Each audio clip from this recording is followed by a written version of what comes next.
Megan Viviana Nyashan Augusto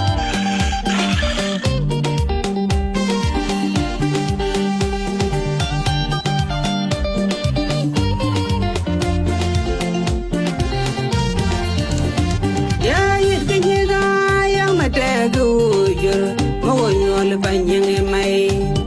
Asyana yoga adishin mal iru meroni nyege Liru yang bakang matiru paling mati Ya yit kewada yang mategu jur Mawanyol banyang mai Asyana yoga adishin mal iru meroni nyege Liru yang bakang matiru paling mati Ya yit kenyega mategu jur mawanyol banyang mai Asyana yoga adishin mal iru meroni nyege Liru yang bakang matiru paling mati Ya koye nyega kadishin lawnen bena Liru yang bakang matiru paling mati Koye muyu wada kadishin lawnen bena Liru yang bakang matiru paling mati Ya kere nyega kadishin teronen bena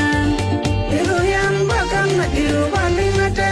Koya men wenen nyagolo chal nyagolo mon Asyana yoga adishin mal iru meroni nyege Liru yang bakang matiru paling mati